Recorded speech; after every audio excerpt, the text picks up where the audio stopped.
the Planning Commission at a public hearing on May 21st with the County Council. And tonight is our third public hearing on this issue.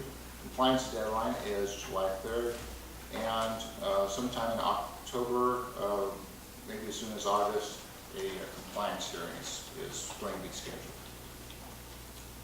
That's it for the presentation. Are there any questions? All right, thank you, Gary. Oh, Councilmember Knudsen. You know, the changes to the water transmission lines, where no service connections are allowed along the transmission main, is that for existing or, as well? Existing transmission? Well, if there's hookups to the existing transmission main, is that going to create an issue? I would have to look at the language. I don't have it from me. We discussed it quite a bit last time, I believe. Okay. And you say this came from where? This language you referenced? The language that that defines transmission lines is right out of the Washington Administrative Code flag.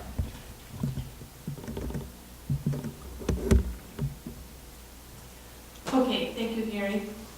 Did you have a question, Councilmember Bradley? Madam Chair, I feel hesitant to do this, but We have to have a public hearing. okay, I'll defer any comments or ideas or thoughts until after we hear from the public. Yes, No, there yes. you go. This are just clarifying questions for Gary. So seeing none, I'll let Gary sit down and open the public hearing, and we've got two people signed up, Laura Lee Brocky and Brad Swanson. So Laura, you want to come down?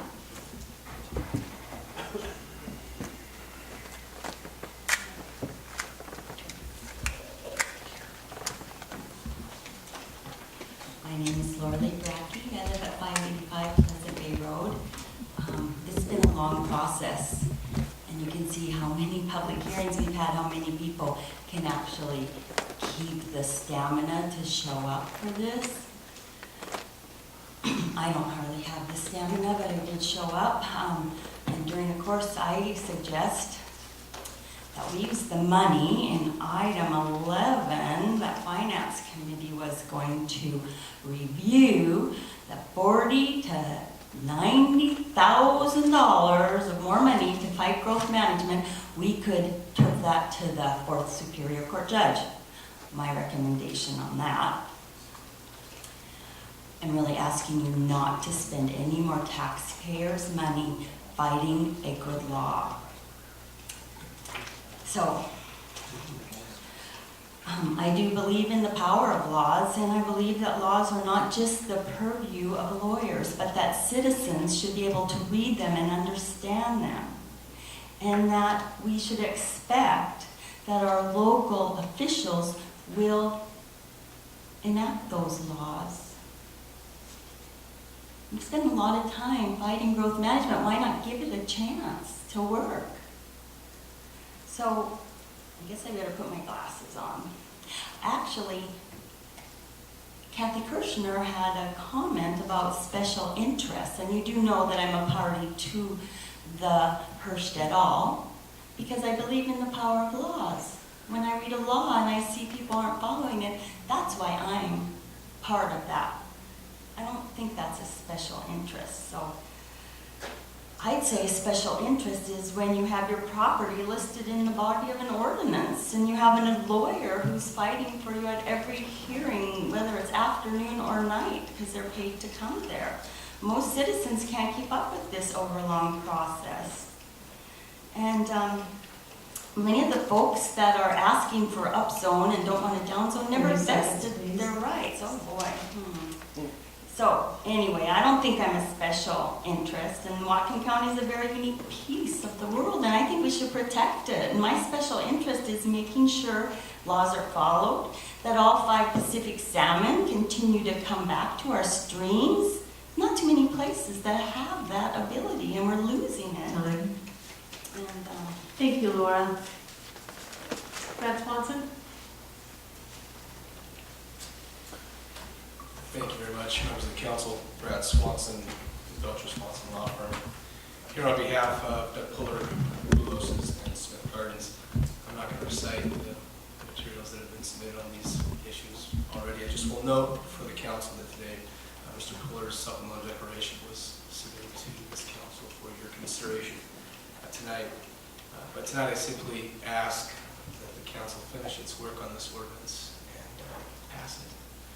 Thank you very much for your hard work on this.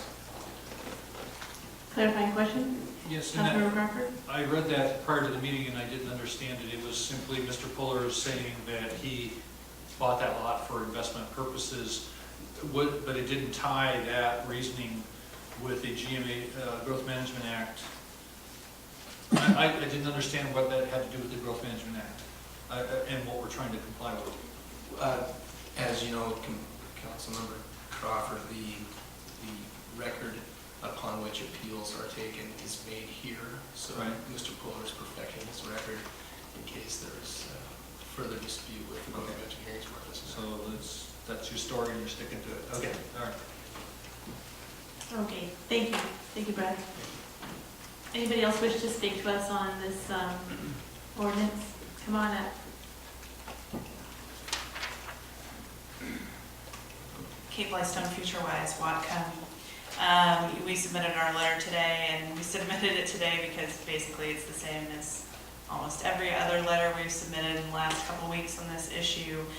We have a number of concerns remaining with this ordinance, the proposal in front of you today.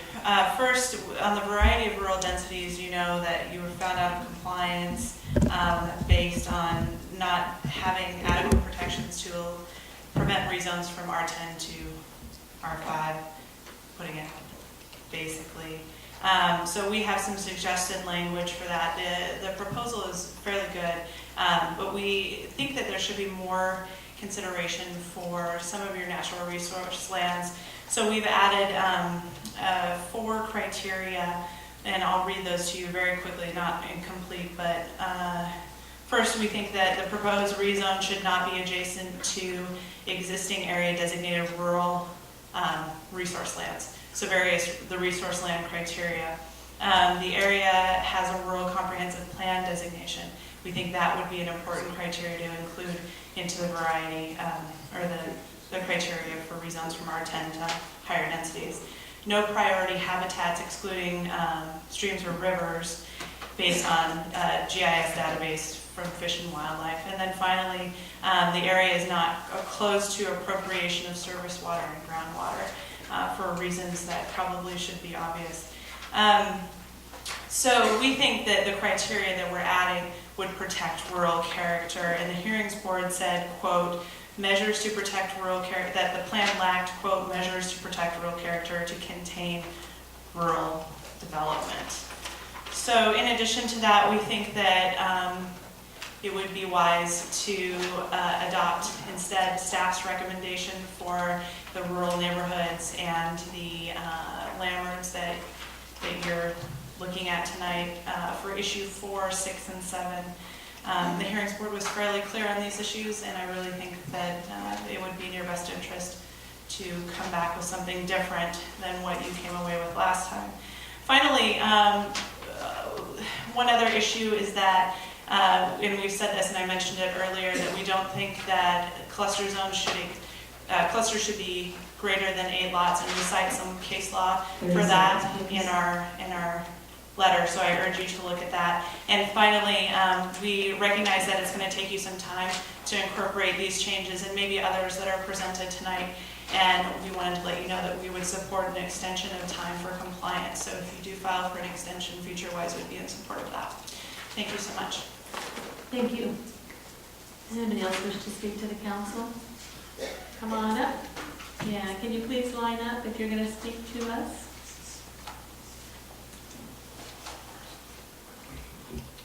Good evening, David Stallheim, Whatcom County, and I didn't want to come here tonight because you guys offend us by your comments that you're making. You calling us special interests, calling us domestic terrorists in public settings, not listening to our comments, not reading our stuff, Mr. Swanson just talked about perfecting the record. That's what we're doing. So we submitted information on takings issues with respect to Mr. Poulos' property.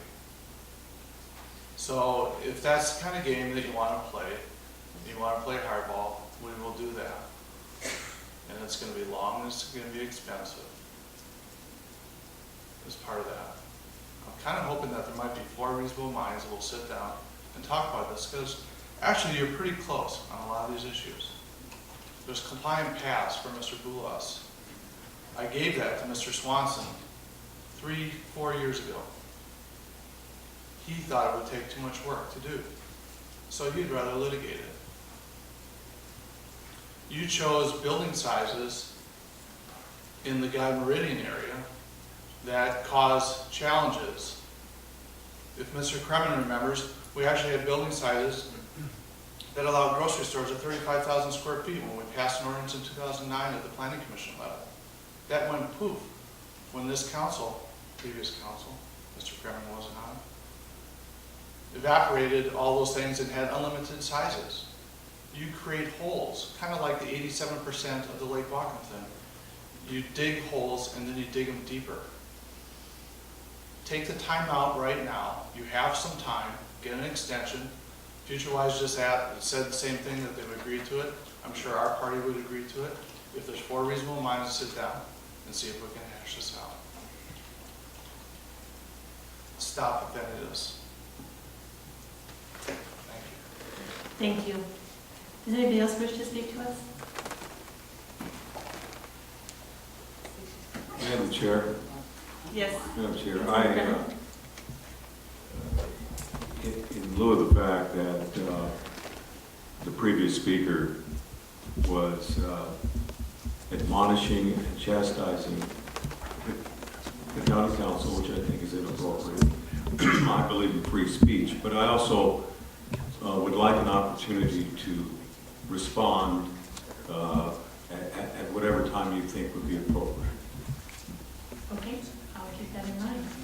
Wendy Wendy? Harris, Mr. Kremen, you're not going to like what I have to say. We live in a country ruled by law. These laws are not optional, and they cannot be opted out of because of a good faith ideological disagreement. Yet that is the course of action repeatedly chosen by the council majority. Council needs to set an example for our citizens and ensure compliance with the rules that hold our society together by respecting the institution of government at all levels, federal, state, and local. Instead, Council has attempted to undermine public respect for the integrity of our system of government by ridiculing the hearings board delegated authority under state law. You have criticized and ridiculed those who have challenged the council under the very legal procedures that were lawfully established. In these actions, you have failed the public by mocking the very system of government under which you were elected. And even worse, you're doing this with somebody else's money. You have shown disregard for the high cost of your irresponsible behavior and refusal to comply with state law. It is time to stop protecting developers in their attempts to skirt the laws intended to protect public health and safety, and time to start spending money coming into compliance with the GMA. Thank you. Thank you, Wendy. Does anybody else wish to speak to us? Seeing nobody rising, I will close the public hearing. And what are the wishes of the council?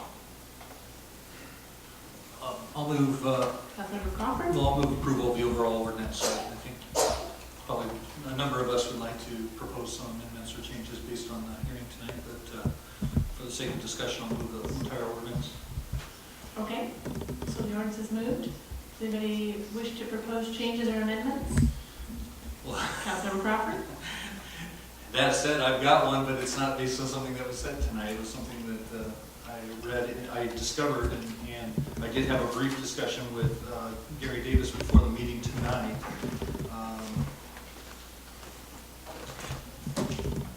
Page 713 of the packet.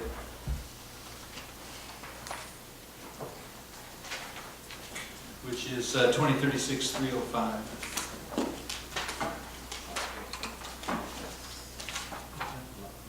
Yeah, lot clustering.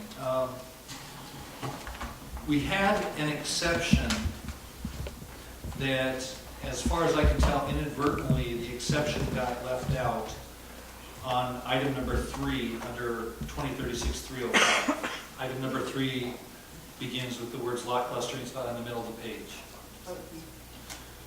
Okay, it used to read, and this is not, unless Mr. Davis, after contemplating it, this was a couple hours ago, I talked to him, but at the time he was thinking about it, the change that caused this language to be changed was because we don't use the term short-term planning area and long-term planning area anymore. But what happened in the way this got worded, it left out an exception to being required to cluster that has not been commented on by the hearings board and was not part of the response to the hearings board. So I'll read it the way it used to read, and then I'll read what the changes, and I'll describe what got left out. Item 3 used to read, lot clustering is required for residential developments on parcels 10 acres or greater when A, the property is located within a short-term planning area and public water and sewer are not available, or B, the property is located within an urban growth area reserve.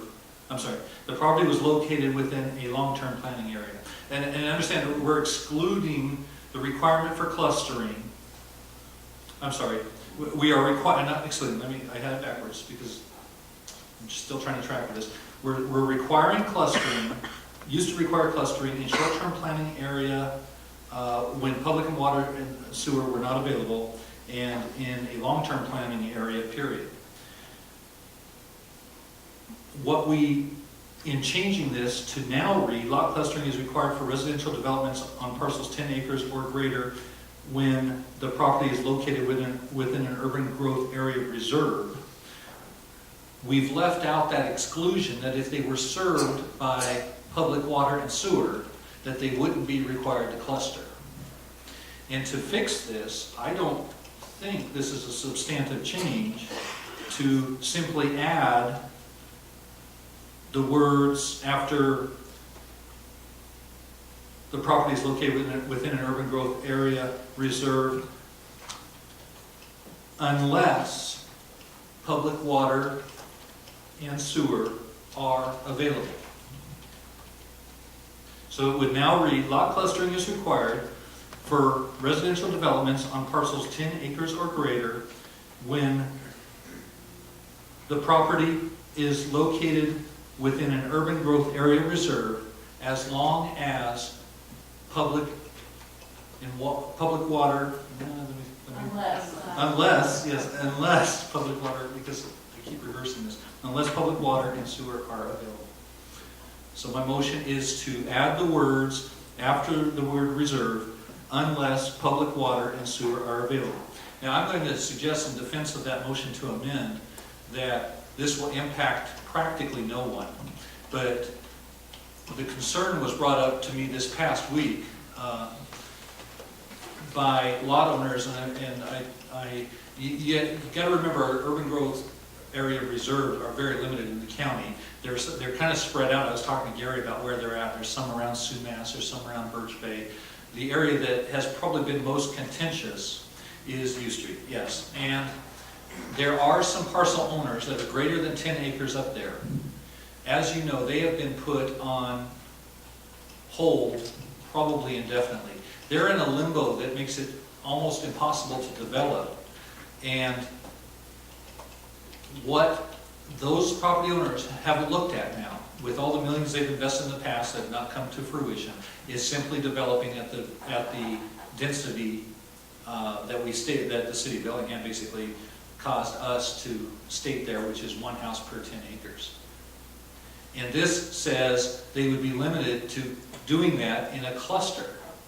But we used to accept out, and that was a short-term planning area, we used to accept out if they had public water and sewer available. Now, whether they do or not, I don't know. I know it is the policy of the city of Bellingham not to extend utilities until the time of annexation. However, I believe that area was subject in the past to some agreed upon developer agreements that may or may not be utility extension agreements, and I'm not sure that could be legally resolved, nor should we attempt to do that here tonight. However, I think we should change this language, and I believe Gary proposed this change and it didn't get much discussion, simply to eliminate the concepts of short-term and long-term planning areas, but we neglected to allow that one exception, which is if you have public water and sewer, you are not required to cluster. So that is the basis for my motion.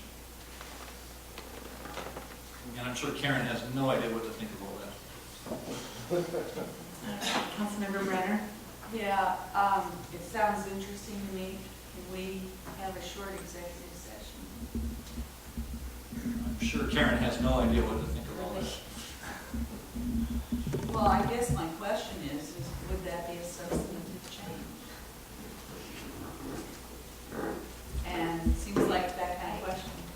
I don't think I can answer that right now. Maybe Gary and I can step aside and talk about this a little more, and I will have a better idea. And this is totally taken me by surprise. Right, I have not, I only talked to Gary before the meeting tonight, and I have not had a chance to sit down with Karen. I just want to clarify with the accepted, unless what you're proposing is it the same as what was in place Yes. before for a short-term planning area, Yes. or is it the opposite? It's the same as what happened when they were in the short-term planning area. Those property owners, and I don't want to isolate this to a single property, those property owners were not required, that had 10 acres or more, were not required to cluster if they had water and sewer. And now we're saying that those same property owners would have to cluster, and we don't talk about whether or not they have water and sewer. Quite honestly, based on my experience and understanding of that area, I have significant doubts that they could get to that high bar of demonstrating to the city that they must provide water and sewer to those areas. It's not in the city limits. However, I don't understand why we would eliminate that exception. And I'm not even going to the issue that originally existed of why they were allowed that with 10-acre lots. I'm not even going to go there and try to talk about the history. I'm simply saying I think we do a disservice to people to change the code in terms of how it impacts them when they've already, these people in particular, when they've already been downzoned from 4 units per acre or whatever to 1 house per 10 acres, to add the additional layer that if they feel they've got a case and can make it to the city, that they have an agreement that the city will provide water and sewer, that they can't, that they're have the added restriction of clustering. And again, I don't want to get into a debate as to why they were allowed that exception before. I'm arguing this based on why would we make the change. And so you're not proposing a change to what we have now. In effect, it's just what exists already. He's proposing a change. No, do you understand what I'm saying? I mean, That is my intent. right. Now, what they have now, if they want to make a case that they were in a short-term planning area, or they want to make a case that they do or don't have water or sewer provision, as far as I'm concerned, that's their problem. I'm simply saying, why would we change? And you know, I heard from one property owner in that area. However, you know, as Gary pointed out to me before the meeting, we do have these in little pockets around the county, and this could impact other people. I don't know. We have, to my knowledge, we haven't received any testimony. I asked the people if they would come down here tonight and testify and put something on the record about it, but they're out of town today and are unable to do it.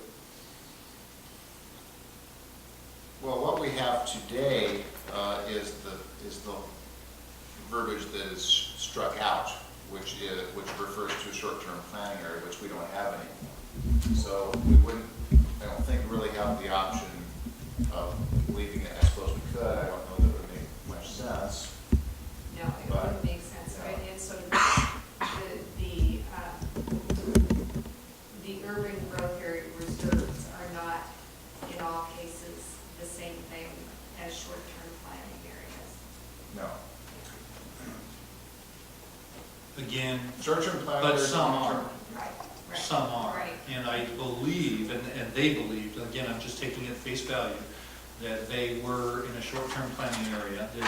And I think, I'm pretty sure the U Street UGA did not include any long-term planning areas, or if it did, they were on the east side of U Street, not on the west side. But I don't think they had really. Short-term planning areas and long-term planning areas were located in UGAs. Right. Which That's they how were. UGAs were divided out. In this case, this used to be part of a UGA. Yes. Now it's not, now it's in an urban reserve. So it's a different situation. I suppose if we really wanted to get diligent about it, I would make my amendment, and I'm just thinking out loud here, unless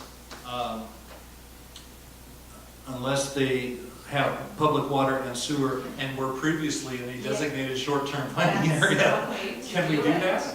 I mean, No. are we making good law, though, to force planning to go back and try to figure out what used to be? Or, I guess we do that on Well, occasion. basically, you're maintaining the status quo when you put language like that. Okay, well, I'll change that to add the words, and were previously in a designated short-term planning area. And were in a previously designated short-term planning area. Should we put a date or a number of years that they were in it? For more than 10 years, that would be pretty safe to say about U Street. I don't think we need to add a time frame on it. Now the other question is this something that we could do based on the introduced ordinance from June 4th, or is it something we could? Yeah, is it That's substantive fine. or not?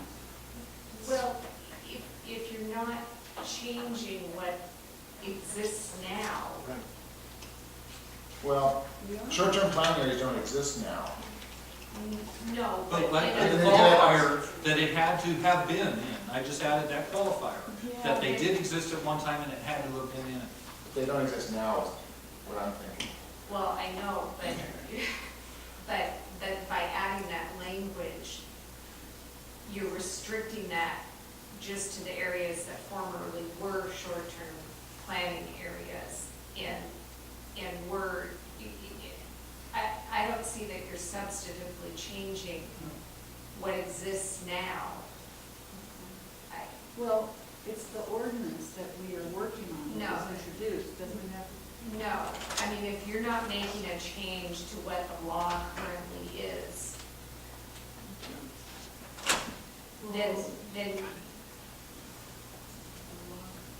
then you don't have to have a public hearing to address that.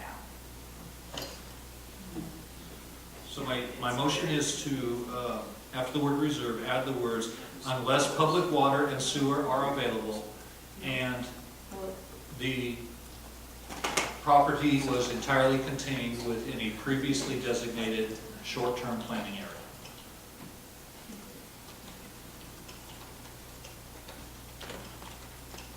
Okay, Councilmember Brenner? I'm writing on the board, does this sound all right?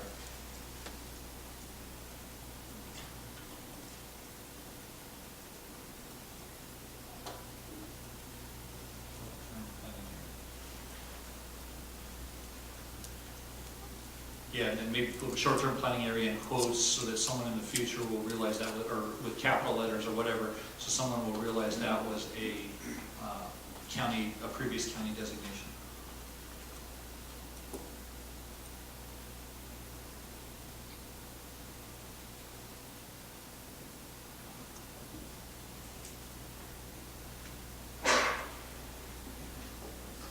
Councilmember Brenner?